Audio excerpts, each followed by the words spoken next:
There's a difference between kindness and self abandonment.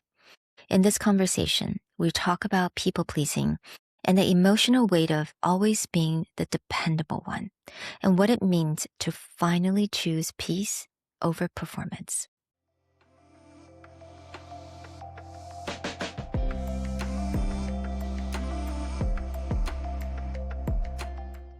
Hello, everyone. Welcome back to Soft Power Project. Today's guest is Melissa. She's the founder of Life Health Women Coaching.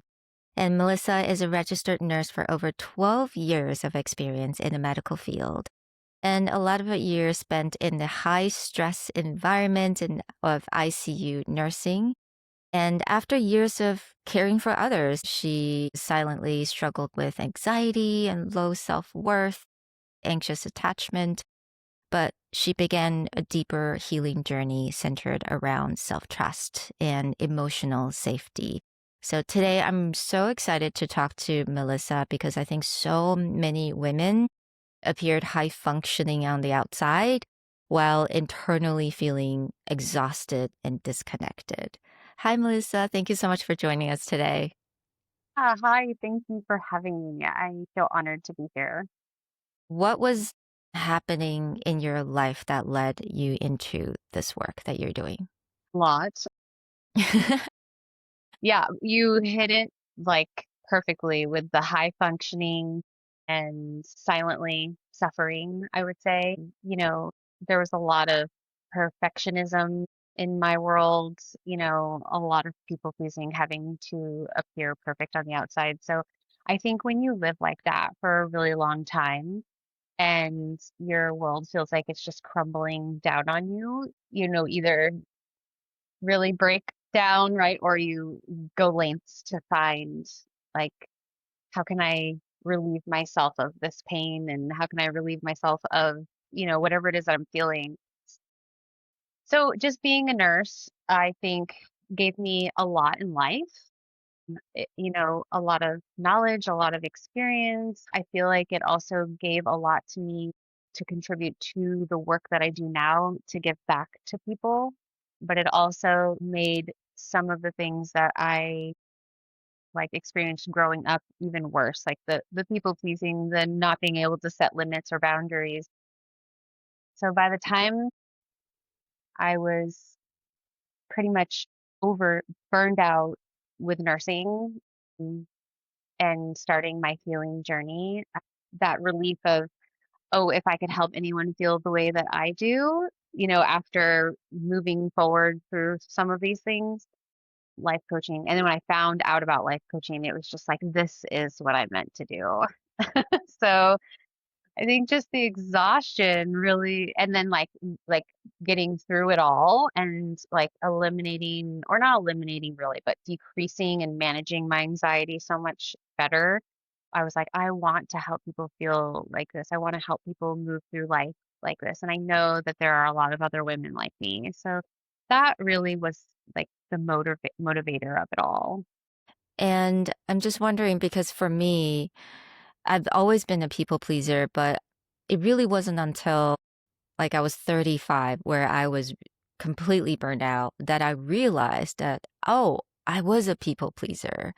Because when you're in the people pleasing mode, I don't think you actually know it because that was very much my identity. And I was actually really proud of it in a really weird way because I was rewarded for being, good and care for others. What was that experience for you though, as a people pleaser? Like, were you aware of it? I think that most people are not. They have that same experience. I don't think I was aware of it for a really long time. I would say that it took me multiple relationships, and not just like romantic relationships, but also friendships and even within my family, of just a lot of like disappointments, a lot of letdown, a lot of, not receiving what I was giving, for me to finally stop and say, like, why is my life like this?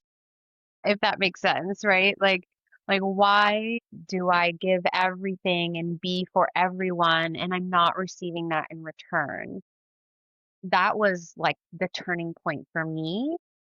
where I was like, I just want to start searching for some more answers of like in my mind I was like, what's wrong with me? Like, why do I keep having failed relationships? What's wrong with me?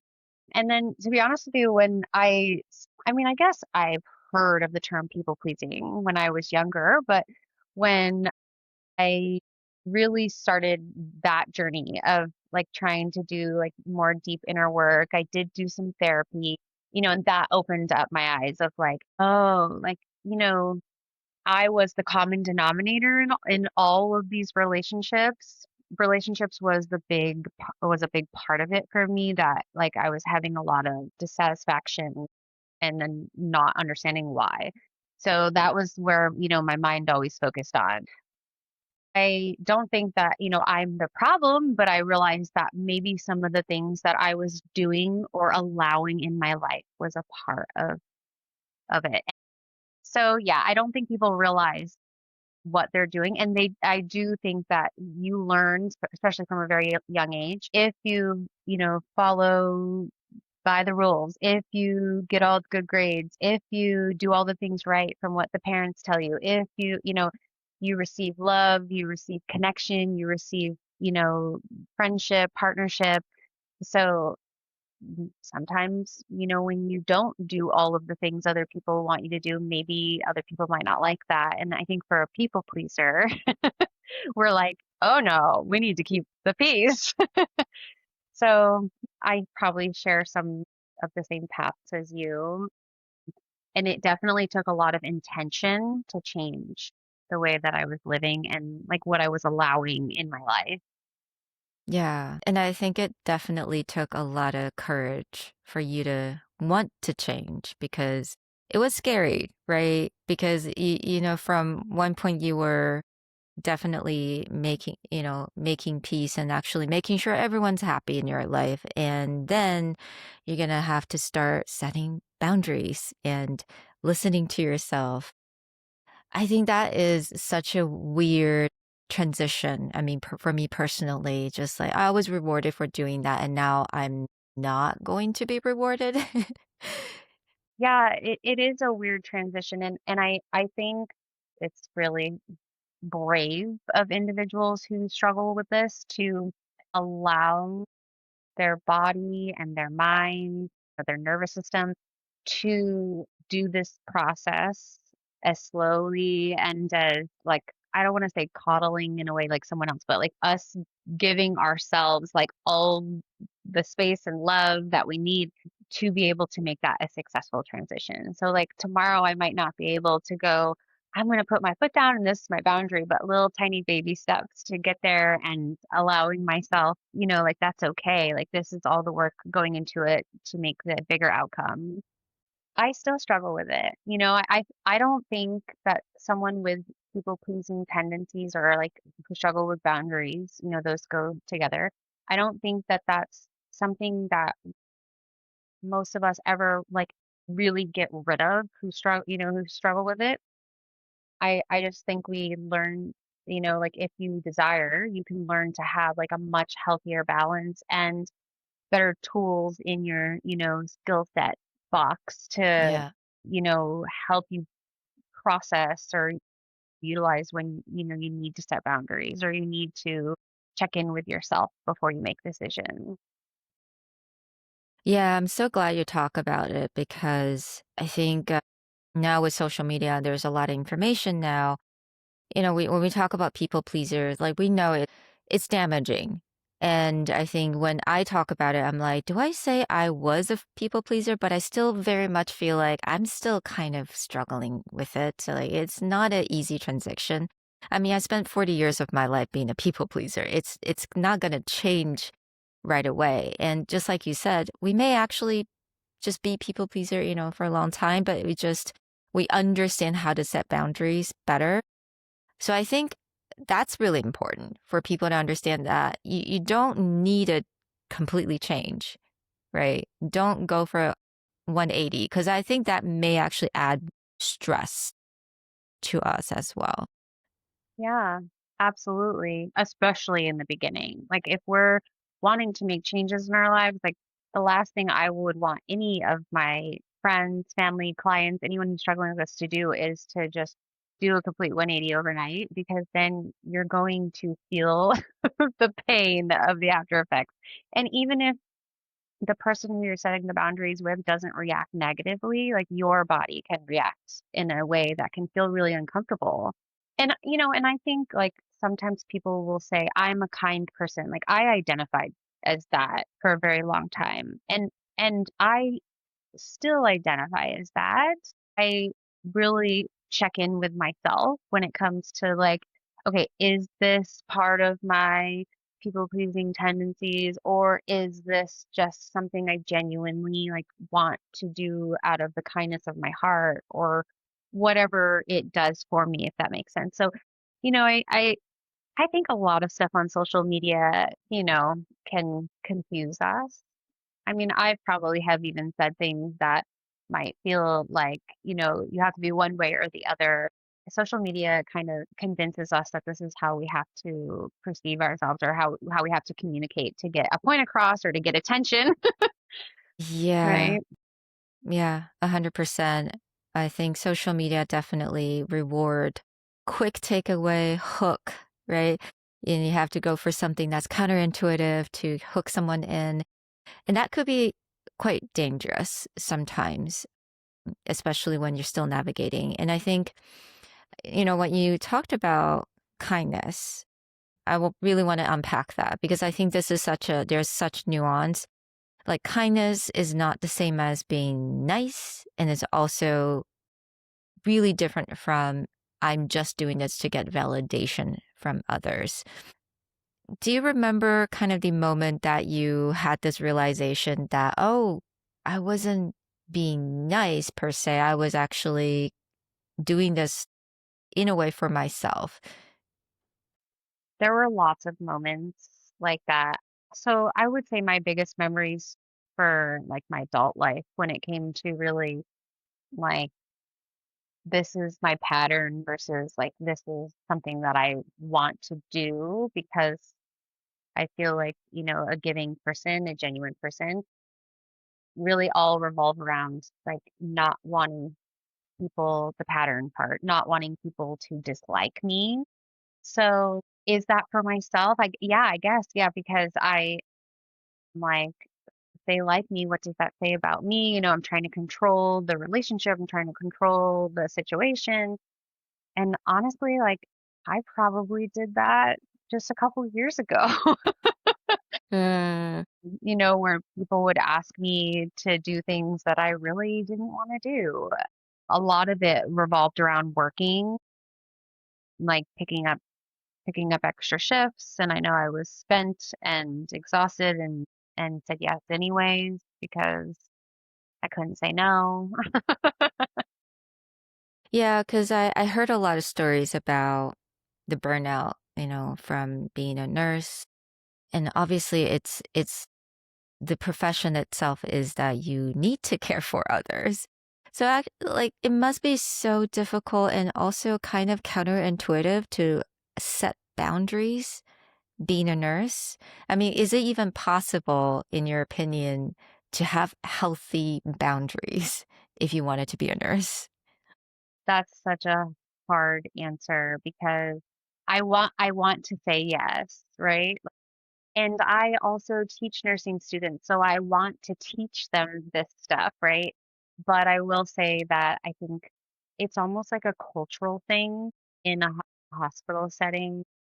The culture of the unit is like not all hospitals or units are like this, but a lot of them are.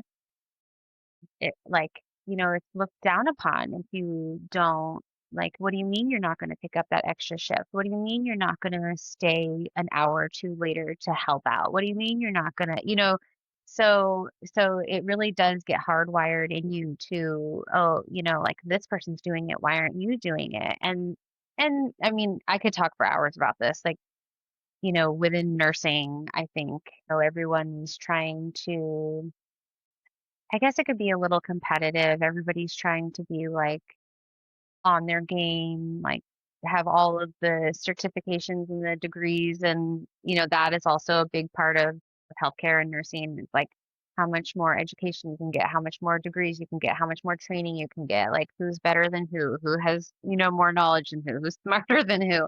So it does also become like a competitive thing. Like, I'm a better employee because I worked 3 extra shifts this week and you didn't. It's hard. It's hard to set boundaries. Although I have met several nurses that are really good at it, that are just like, nope, I'm done. Bye. I'm not going to be a part of clinical ladder, all the extra education stuff. Like, I have a life outside of here. And I don't think they struggle with people pleasing outside of work. Yeah, I think that must be really difficult. Or, I mean, do you think it's more of a self-trust that you just need to have in order to say no and not, don't care about whether they like you or not after you say no? Because I think that is the hardest part about setting boundaries is that what if they don't like it? And chances are people are not going to like it, right? So what is the key thing that we really need to work on here? I mean, I love talking about self-trust. I feel like that is a lot of people struggle with that, not even realizing that they do. Because ultimately, when it comes down to setting a boundary and someone else's reaction, right? Like we can't control that. And however that reaction is like on them. But we should be able to trust ourselves enough to know how we're going to control ourselves, how the outcome, on our end is going to be, and how we're going to absorb their reaction, right? Like I can tell you if someone, you know, many years ago showed me like that they didn't like what I was doing or what I was saying, like that got me emotionally wired, right? Like I would become heightened emotions, upset. Oh, I need to backtrack. I need to backpedal. But I think with more self trust, right? Like you can say, that's, I mean, not like in a cold way, but that's not my problem. Like if you don't like that, what can you know what can we do about it? I like this is the way I feel. This is my boundary. So, and I think that that comes much easier with self trust for sure. Mm, yeah. And I think like when people struggle with boundaries, Hmm. ex- I mean, being exposed to the same experience over and over is going to help, that experience of however the person reacts easier for the individual who struggles with it. Used to even still struggle with some of my closest friends who I'm very close to now, who I know would never be disappointed if I said no to something, if I couldn't show up for something.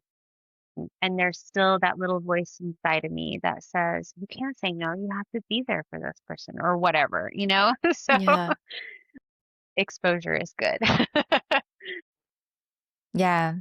I think that's the exposure therapy that we all need. It's that just, yeah, continuously to put ourselves, I mean, to kind of just really practice. But like you said earlier, it is about taking the baby steps. You don't want to just go full in and because that's going to be difficult and you're going to feel like you wanted to backpedal. I think that's exactly what I experienced when I first set boundaries. I'm like, oh, I'm so sorry. I should not have said that because I felt so bad immediately.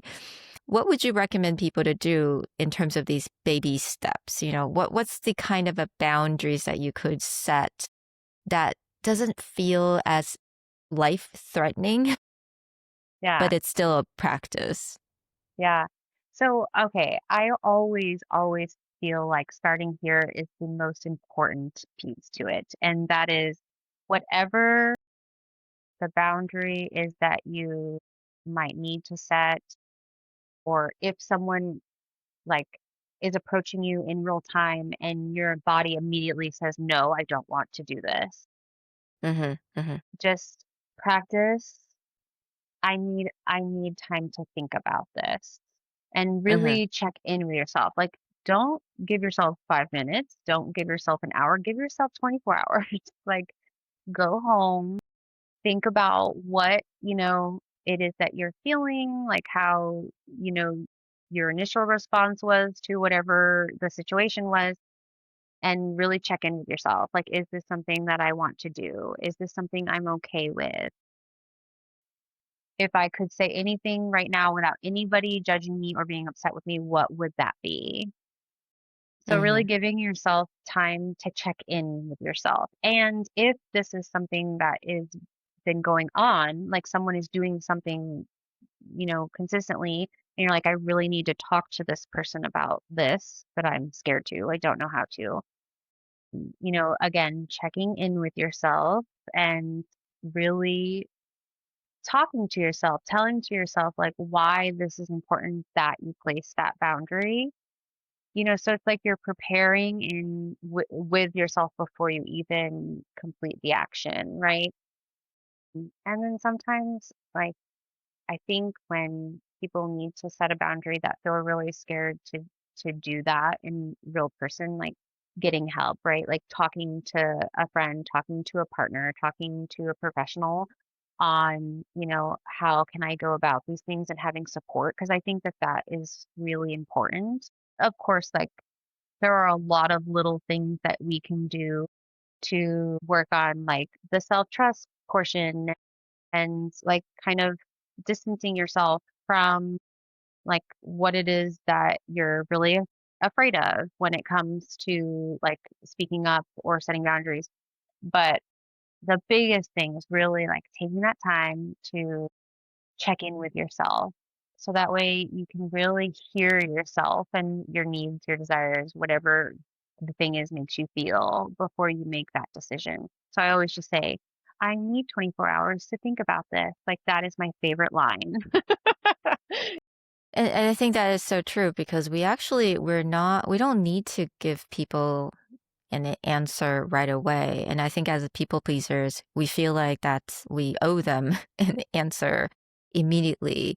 And I like what you said about checking in with yourself. And you mentioned about checking with your body too, because your body actually has really strong initial reaction to a situation or to someone that you just don't feel safe with. It took me a really long time to understand that, oh, my body actually has an answer.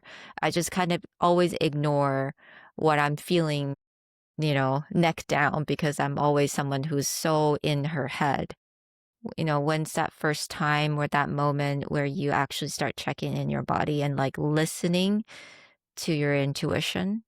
I feel like I'm still working on this. So that's one thing that I will always admit to is that I don't think that all of these things will ever totally go away, but it definitely is much better than it was.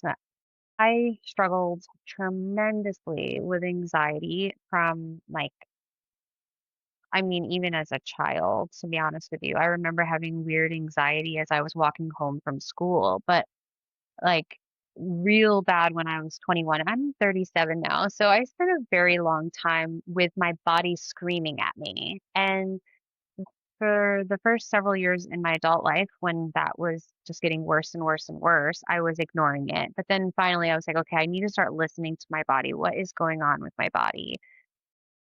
So before I even really started my healing journey, I really was trying to pay attention to my body. Kind of my nurse brain was like, you know, that I'm having these anxiety symptoms. What was happening before that? So it took me a while to piece it all together. But once I started realizing that my body was communicating with me, it was like, okay, I really need to start spending more time with this body. I need to start listening to this body more. I need to have a relationship with this body. And my telltale, like classic sign when I know my no is needs to be said is my whole body gets flush. Like immediately. If someone comes to me and wants me to do something or asks me something or makes me feel uncomfortable with whatever it is that they're doing, like my body just gets like flush and hot. And that I know is like my no, this doesn't feel good for me. So, it takes a while, I think, to learn your body and like what your body is trying to communicate with you. And I truly believe that a lot of my anxiety symptoms that I was having was like communication, you know, things were very much out of alignment for me for a very long time, and I was living a certain way that was not serving me or honoring me for a very long time, and I really truly feel like all of those things started to go away once I was doing some deep diving and paying more attention to my body and resting and, you know, saying no when I couldn't do things. Like my life started changing once I started honoring those things. Yeah. On social media and for these couple years, I heard a lot about, okay, no is a full sentence, right? It's you don't need more. You don't need to explain. But to be quite honest, I think it's so hard for me to just say no. I feel like I still need to explain more. I feel like I owe them some sort of explanation. What do you think about that? Are you able to say no and full stop and just not explain anything? It is so hard. And Sherry, I am the girl who would be like, no, because this happened last week and I was like this, and then that happened, and then this happened, and that's why I can't, and I'm so sorry. But do you understand why I'm saying no? But let me tell you something funny. I was working on this for some time, and I will say that my no's vary depending on who I'm communicating with now. Like, if it's a really good friend of mine, and I love to give like oh, like it doesn't make me feel bad to say, I'm so sorry I can't do this, because this is a really good friend of mine. Like, I love these people. I want to be there for them. But if it's like kind of a random person or someone I'm not as close to, my now I can't do that does feel better now. But I have a friend who I met in California. She's a nurse, and she is one of my dearest friends. I love her so much, and she does not have these people-pleasing problems. And when the first time I heard her just bluntly say no and like just keep walking, I was like, "Oh my goodness." Like she like does not care. Like just like, Mm-mm.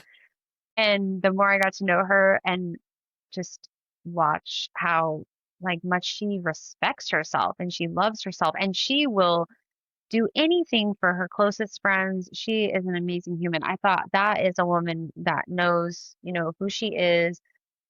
She just has so much respect for herself.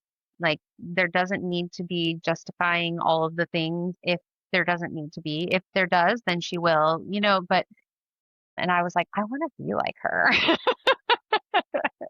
Seeing her and the way she would react to people, the way she would communicate with people almost gave me like, someone to look up to a little bit too. So it gave me courage and strength to, I can be like this.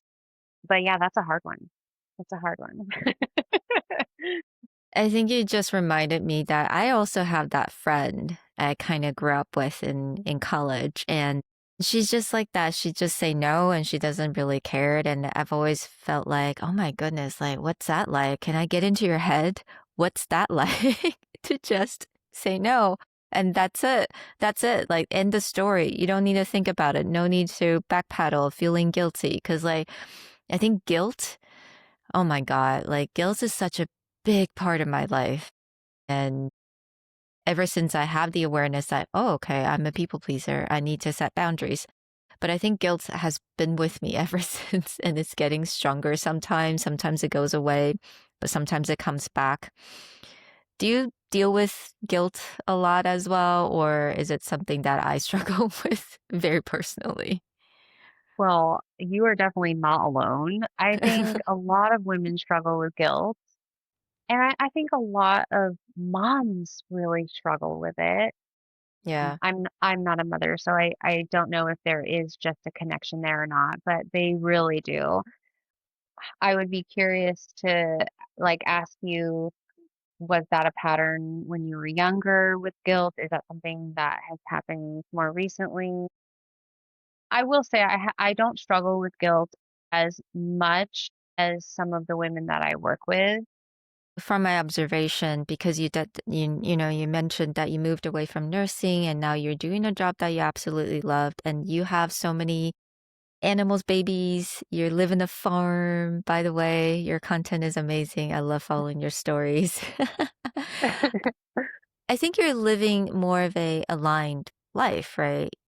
This is nature really heals you, your babies really heal you.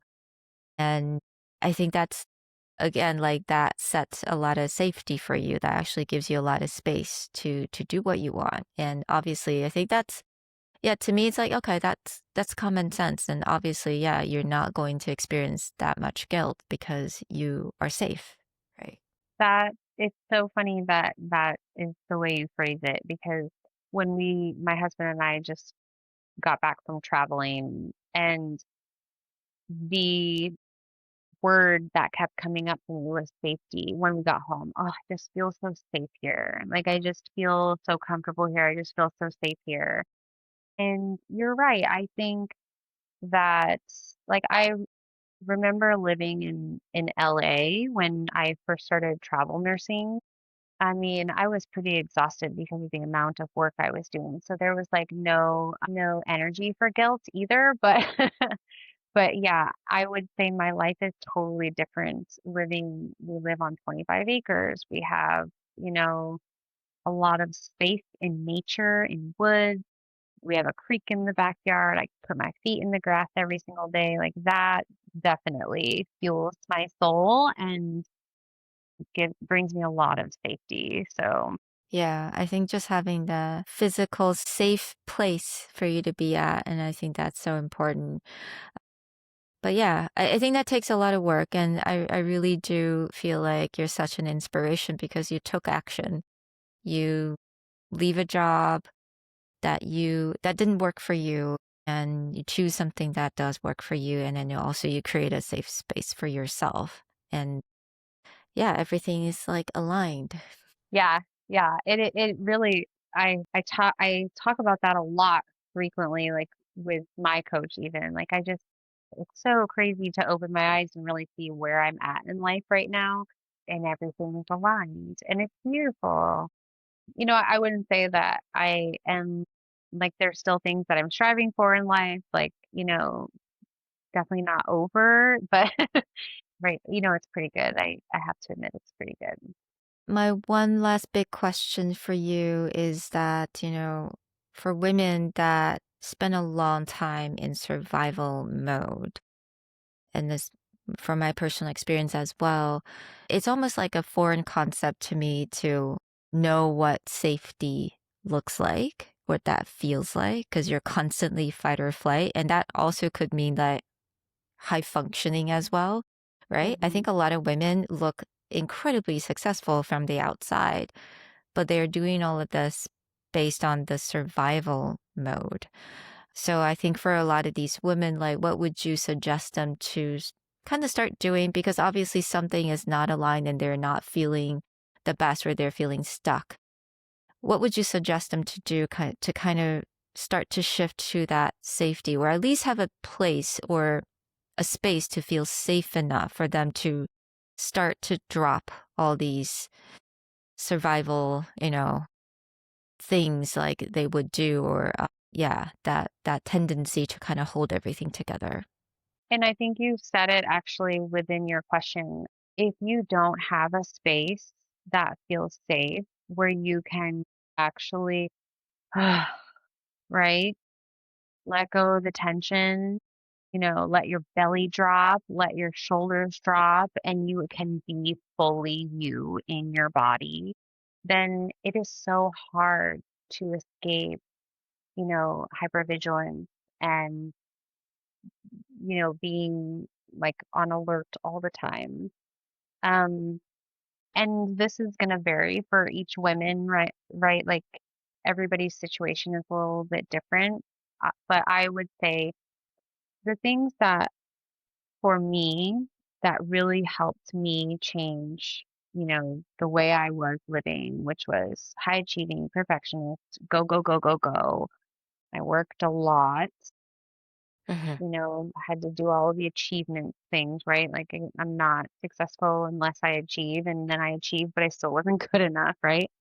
For me, truthfully, was getting in nature. Like nature for me was my safe space, and I just at one point stopped doing all of it. Like I Mm. stopped going outside. Even like I said, living in LA, like I was living in this big city, there was no grass anywhere. I was never like intentionally going places to, re-energize and to, just be. Mm. So if you don't have that space where you can go and just be, then I would say search for that, right? Like, and I always try to tell my clients, what did you do when you were younger? Like, what Mhm. was something you loved when you were younger? And, for me, that was horses, my love with horses. Like, I could go be with horses when I was a child and nothing else mattered in the world, right? Like, Mm. everything was just gone. And I stepped away from all of that for a very long time. And when I went to California for travel nursing and spent a couple years out there bouncing all around the state, and that's really like the peak of my healing journey. I found my way back to horses, and I just really started reevaluating my life. Like, is this really what I want for myself? And, so that was really like the beginning of my process. Like, get back to something I love, get back to something that makes me feel alive Mhm. and Mhm. that shuts out all the noise around me, and then really take a look at my life and see like what is really speaking to my soul, what is really working for me and what is not. Mm. But it's hard when you're in survival mode, and it's especially hard when you know you might have to work, 60 hours a week if you have children, or if you're a single parent. Like, there's a lot of things that get in our way to be able to get to that serenity, right? Yeah. But I would say, yeah, that's probably my first piece of advice. Mm. Say, Mhm. go find a place of peace and really try to connect with yourself again. Yeah, and not sure if you heard of this before. I remember reading it somewhere that there are hotels in Japan specifically for people to go there and cry. I love that. I did not know that. Yeah, because again, like I can resonate with that because I live in the city, I live in Taipei. Nature is I have a park. That's it. That's Yeah, nature for me. yeah, And I think especially if you're in Tokyo, it's hard and they're working all the time. So they rent, I think it's like by hour and they actually have a lot of movies that, it's like they make you cry. So they actually go yeah, there and just cry. But that's their version of a safe space. Yeah.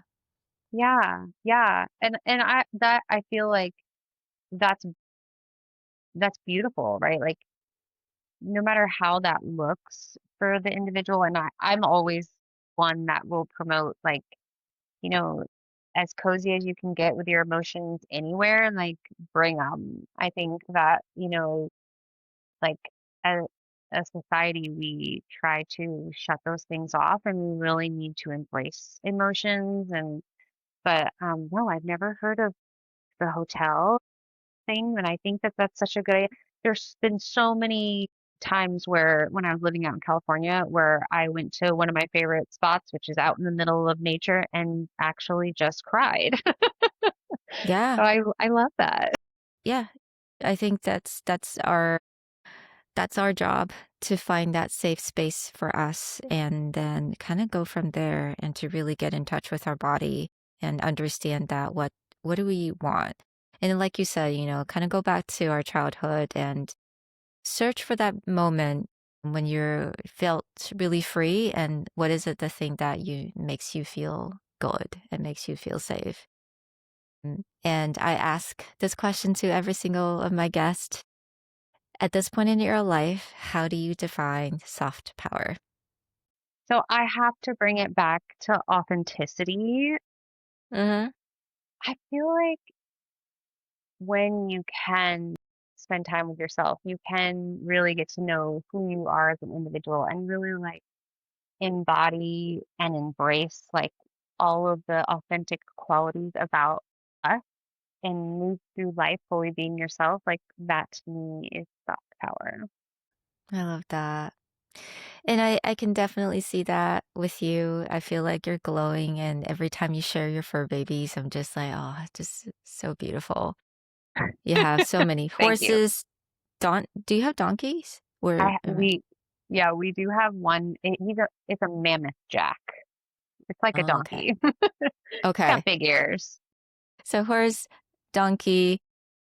I know you have sheeps or goats. No, you have a little goat, like baby Goats. goats, right? Yeah. Yes. Oh my God. And lots of chickens and some rats as well. Some Mickey. Mickeys. And we have 2 cows.